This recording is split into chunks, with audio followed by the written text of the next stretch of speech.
Bonjour, heureuse de vous retrouver pour partager avec vous un nouveau bonheur de lecture.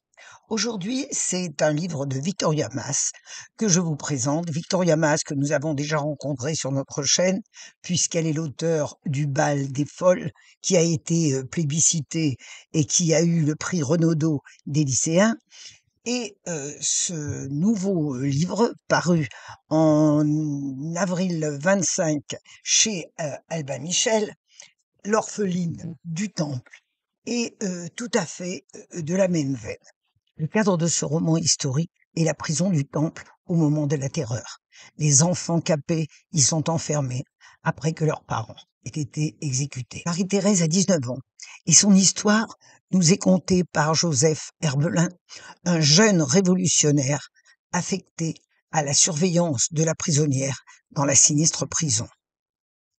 L'histoire de la jeune fille nous est racontée par les lettres que Joseph Herbelin adressait à sa tante pendant son affectation à la prison du Temple, dans laquelle il était lui aussi un peu prisonnier, puisque aucun des gardiens n'avait le droit de sortir. Dans ces relations, dans ce roman par lettres, parce que c'est d'un roman par lettres qu'il s'agit, il raconte ses rapports avec la prisonnière. Il décrit ce qui se passe au sein de la prison et la justesse historique des faits est saisissante.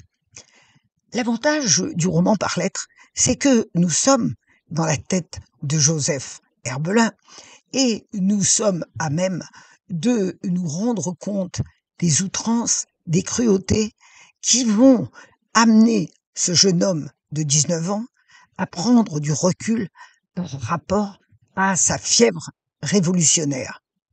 Joseph, fervent révolutionnaire, est désireux de voir finir les derniers représentants de la monarchie. Et c'est ainsi qu'il s'engage avec enthousiasme à la surveillance de ses enfants. Cependant, la dignité avec laquelle la jeune fille fait face aux souffrances qui lui sont infligées, l'injustice de son sort, sa beauté et sa fragilité font naître l'empathie, c'est ce jeune homme, empathie qui va se transformer en sentiment amoureux, mais un sentiment amoureux qui n'aura jamais été divulgué et qui pourtant va l'entraîner sur des sommets de félicité. Les intérêts de ce livre sont multiples. D'abord, les lettres sont un miroir de l'époque.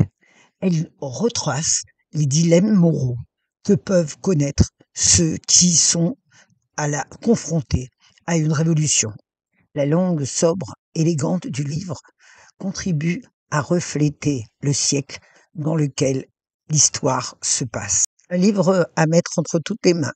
Ceux qui aiment l'histoire, ceux qui aiment découvrir des faits moins connus. Et pour les jeunes lycéens, une façon aussi d'entrer dans cette période trouble et parfois mal connue de la Révolution. Si vous aimez nos suggestions lecture, s'il vous plaît, aidez-nous à répandre le plaisir de lire en vous abonnant et en partageant nos posts. Je vous souhaite un très très bon week-end et je vous donne rendez-vous à très très bientôt. Au revoir.